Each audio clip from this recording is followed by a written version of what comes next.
Good morning! Happy Sunday, blessed Sunday everyone. Today is third Sunday of Advent. Naka-pink ako ngayon kasi pink tayo ngayon. At andito, tingnan nyo, nakakalabas ko lang sa gate namin. Ito yung gate 2 ng Palmdale. So, hindi po, maglalakad na lang po. Kasi maglalakad ako ngayon. Naglalakad ako papunta ng ibang venue. Medyo malayo-layo pa ang lalakarin ko pero sige maaga pa naman. Kaya inagahan ko, may tricycle pa naman. Inagahan ko lang para makapaglakad-lakad. Na makapaglakad naman. Kasi nga, ayan, kwento ko sa inyo, mag-storytelling tayo. Hello! Hello! Mag-storytelling tayo ngayon. Story time habang naglalakad. Ayun, wala akong kasama. So, sige, ano lang, okay lang kasi sanay naman tayong lagi nag-iisa. Char. Drama.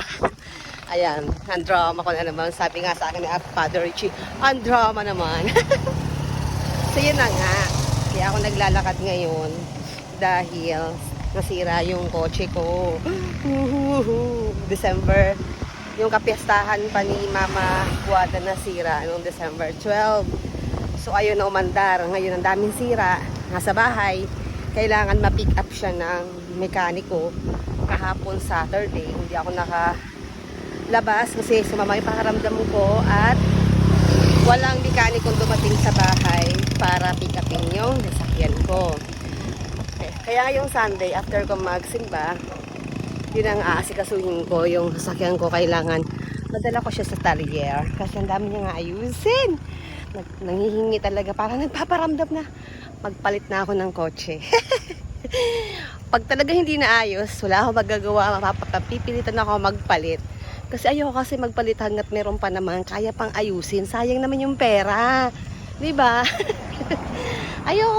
ayoko magpalit bago pa yun, maganda pa yun, tatagal pa yun. 20 years pa ang ano doon. Ang ano ko nga ano niya, expected ko sa sasakyan ko, abot ako ng 60, sasakyan ko pa rin yun. Kaya ayoko pa siyang palitan, naayusin ko pa yun. So, ito, naglalakad ako kasi yung venue ng pagdadausan ng aming Sunday Mass ay naiba. Malayo, sa Phase 7 na. Imbis na malapit-lapit lang sana yung lalakarin ko, ay napalayo tuloy. First time ko tuloy ito na maglalakad. Hindi naman first time, syempre lagi naman ako naglalakad. Pero first time kong maglakad ng ganito na magsisimba. Ayan, so doon tayo pupunta. Yung mga kapitbahay ko, yung mga regular na nagsisimba, chinat ko kung maglalakad sila, baka pwede sumabay kasi wala nga akong kasabay. Ay, hindi sila magsisimba. Sa ibang simbahan sila. Kaya ito, napalakad tuloy ako mag-isa. Okay lang naman, may tricycle naman, kaya lang mas pinili ko na maglakad kasi paaga pa naman, kaya nga inagahan ko umalis sa bahay kasi 9 AM pa naman ng Mass. O, 7:45 ako umalis. O, diba? Ang haba pa ng time ko para maglakad. Makapasyal-pasyal naman kasi lagi din lang ako nasa car. O, diba? Nakapasyal ako dito sa tulay. Ito yung tulay na kinakatakutan ko kapag mag-isa ako na dumadaan sa gabi. Kasi meron daw ditong nagpakamatay. May tumalon dito. Ay, grabe. Oo nga. Tingnan nyo, oh. Baka malaglag yung ano ko. Cellphone ko. Tubig. Ang lalim. So, dito ako natatakot pag gabi. Ayan, oh. Baka malaglag yung cellphone ko. Ayun, oh. Ayun, oh. May tubig siya. Oh. Yan. Sina ko, malalim yung tubig dito, eh. May tumalon daw dito na namatay. Kwento-kwento lang. Paggabi, takot ako dumaan dito. O, diba nakapasyal ako? First time na mag-e-event doon sa Phase 7 ng simba namin. Kaya, excited din ako na makita. Dapat, doon na lang ako sa Mama Guada magsisimba sa parokya or sa manggahan. Kasi, para isang tricycle lang naman, diretso na sana doon. Eh gusto ko rin kasi makita kung ano yung sitwasyon dito sa bagong lilipatan namin. Kaya dito na lang ako nagsimba. So yun lang, malapit na ako. Medyo malayo-layo pa naman. Mag-video na lang ako pag malapit-lapit na ako. Ha? Oh, andito na ako. Nakarating na ako sa aming venue, sa aming bagong venue na pagdadausan ngayong Sunday Mass at hanggang sa matapos ang simbang gabi. First and last ng simbang gabi, dito na daw gaganapin. Ito yung covered court ng Phase 6 and Phase 7 ng Governor Hills. Pakita ko sa inyo. Ayan. Ito na yung venue ng... Maganda naman siya kasi kapag umulan at least may bubong. Ang problema, yung parkingan. Maliit yung space ang parkingan dito. Yan. So talagang dun ka magpa-park sa labas. Hindi ka napapasok sa loob.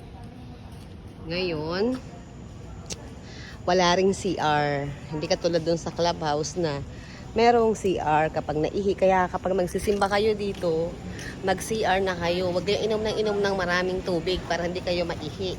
Dahil walang CR dito. Yung mga lalaki pwede mag-CR dyan sa gilid-gilid kasi maraming damo. Ay yung mga babae. buti kung katulad ko kayo na makapalang mukha at talagang malakas ang loob. Talagang pag naiihi ako, kahit maraming tao dyan, iihi talaga ako sa tabi kaysa damuhan. Hindi ako magtitiis. Charot lang. Pero ginawa ko yun. So ito, ayan sa Ate Brenda, ang aming taga-ayos ng ano.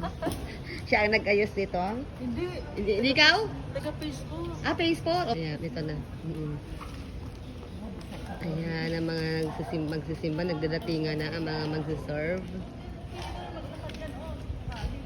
Malawak ang venue, kaya okay lang, basta makaraos. Okay na to. Makakaraos tayo ngayon sa simbang gabi natin. Ito ang ating altar. Yan ang altar. Ito ang ating mga kandila. Ito. Ating kandila. Ito si Saint Joseph.